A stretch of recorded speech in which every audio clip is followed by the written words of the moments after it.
আসসালামু আলাইকুম। স্বাগত জানাচ্ছি নতুন আরও একটি রেসিপি দেখার জন্য। প্রতিদিন একই প্রসেসে রান্না না করে রান্নায় যদি একটু ডিফারেন্ট লুক আনা যায় তাহলে একদিকে যেমন দেখতে ভালো লাগে, অন্যদিকে কিন্তু খেতেও ভীষণ মজার হয়। তো দর্শক, তেমন একটি রান্না আপনাদের সাথে শেয়ার করতে যাচ্ছি। এই রান্নাটা আমার বোনের শাশুড়ির রেসিপিতে করা।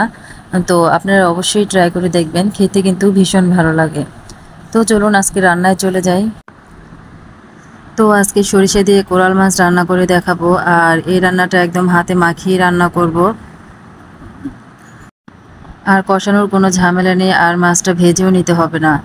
তো এখানে 1 কেজি পরিমাণ কোরাল মাছ নিয়েছি। এরপর একে একে সব মশলাগুলো দিয়ে হাতে মাখিয়ে নিব।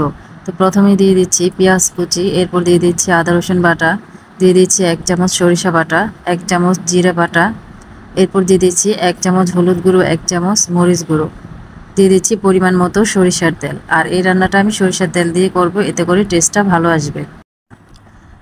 এখন ভালো করে মাখিয়ে নিতে হবে। আর দর্শক, কোরাল মাছটা ভালো করে ওয়াশ করার পরে আমি 10 মিনিট লেবুর রস দিয়ে ভিজিয়ে রেখেছিলাম। এতে করে মাছের মধ্যে যে একটা গন্ধ থাকে সেটা আর লাগবে না।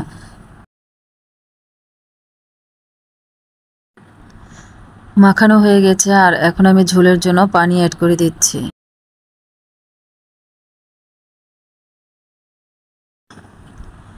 এরপর কয়েকটা কাঁচামরিচ আমি উপর দিয়ে এভাবে চিড়ে দিয়ে দিচ্ছি, এতে করে ভালো একটা কাঁচামরিচের ফ্লেভার আসবে।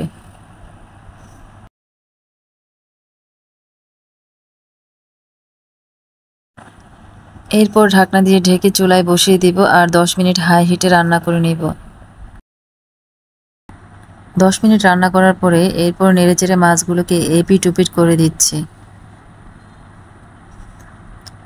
এবার আমি ঢাকনা দিয়ে ঢেকে চুলার আঁচটা মিডিয়াম লোতে করে দিচ্ছি।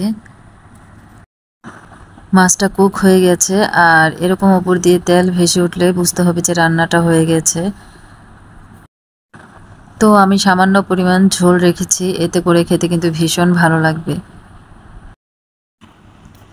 তো এখনও যারা আমার চ্যানেলটিকে সাবস্ক্রাইব করেননি, নতুন নতুন ভিডিও পেতে অবশ্যই সাবস্ক্রাইব করে দিবেন।